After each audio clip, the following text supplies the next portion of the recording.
Joseph's dreams in Genesis chapter 37. I'm taking the whole chapter 37 in the video section here. Again, the whole Bible coming as I go, chapter at a time. This is the section where I can really comment on everything because I have time, more than 3 minutes. So 37 chapter of Genesis, Joseph's dreams. Jacob, that's Israel, lived in the father of Joseph, lived in the land where his father had stayed, in the land of Canaan. This is the account of Jacob. Joseph, his son, a young man of 17, was tending the flocks with his brothers, the sons of Bilhah and the sons of Zilpah, those two handmaidens of each of his concubines of his real wives, Rachel and Leah, his father's wives, those two I just mentioned. And Joseph brought their father a bad report about the rest of the sons, about them. Now Israel loved Joseph more than any of his other sons because he only wanted to marry his mother Rachel, but don't have time. He got hoodwinked into marrying the other one too, Leah. And that was most of the sons came from her.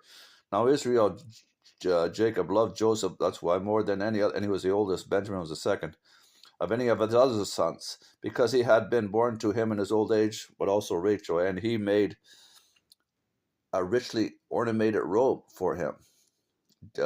Jacob for Joseph. Verse 4, when his brothers saw, they were jealous that their father loved him more than any of them. They hated him, Joseph, and could not speak a kind word to him.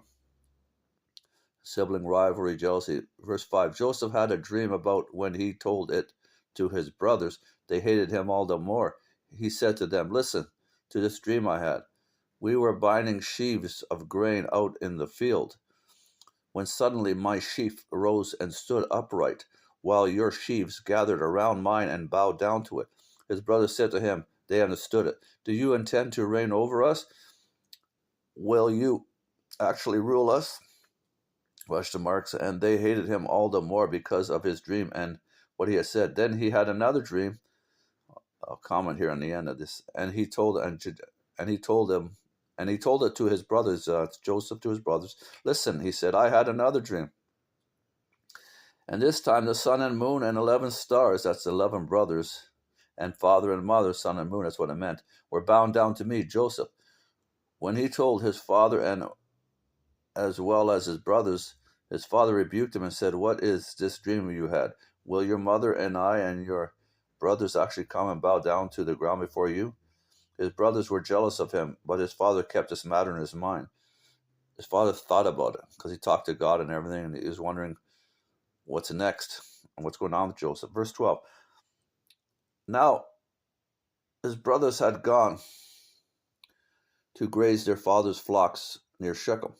And Israel, Jacob, said to Joseph, as you know, your brothers are grazing the flocks near Shechem. Come, I am going to send you to them. Very well, he replied.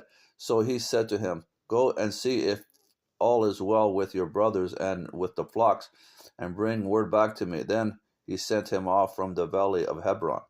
When Joseph arrived at Shechem, a man found him wandering around in the fields and asked him, what are you looking for? He replied, I am looking for my brothers. Can you tell me where they are grazing their flocks? They have moved on from here, the man answered. I heard them say, let's go to Dothan. So Joseph went after his brothers and found them near Dothan. But they saw him in the distance, and before he reached them, they plotted to kill him. Verse 19, here comes the dreamer mocking. They said to each other, come now, let's kill him and throw him into one of these cisterns, and say that a ferocious animal devoured him. Then we'll see what comes of his dreams. 21, when Reuben heard this, he tried to rescue him from their hands. Let's not take his life, he said. Don't shed any blood. Throw him into the cistern here in the desert, but don't lay a hand on him. Reuben said this to rescue him from them and take him back to his father. 23, so when Joseph came to his brothers, they stripped him of his robe, the richly ornamented robe he was wearing, that they were jealous of that the father gave him only. 24, and they took him and threw him into the cistern. Now when the cistern was empty, there was no water in it. As they sat, and Reuben made sure that because he wanted to save his life. 25, so he wouldn't drown the well.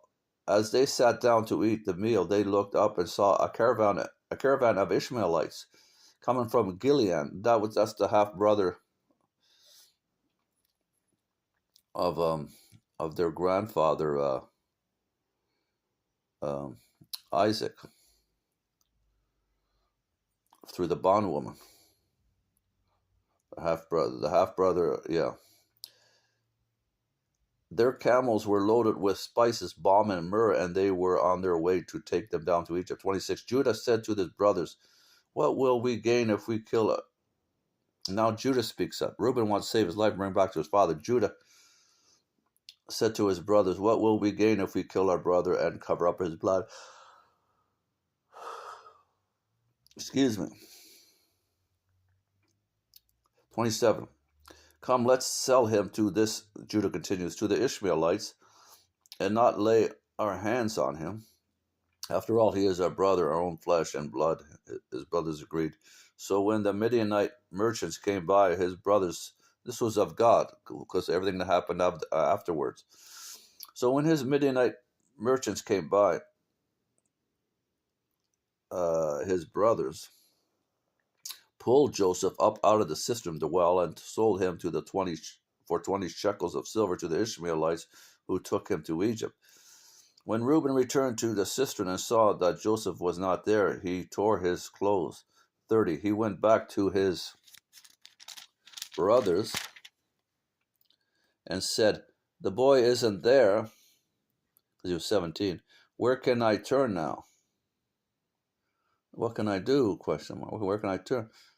What can I look for him? He didn't know what happened yet. 31. Then they got Joseph's robe, slaughtered a goat. Well, they told him what happened. They sold him. And dripped the robe in the blood.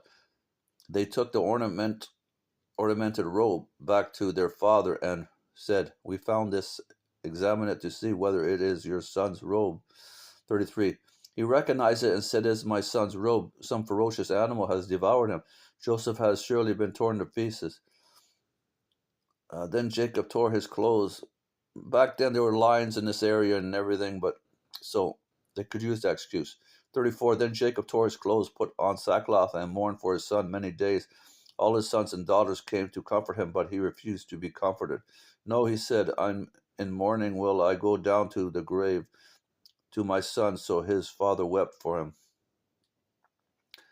Meanwhile, the Midianites sold Joseph in Egypt to Potiphar, one of Pharaoh's officials, the captain of the guard. So that's the end of 37. This is going to get into one of the most sobbing stories in the Bible, the saga of Joseph and his family in Egypt. Okay, again, that's Genesis 37. Okay, bye.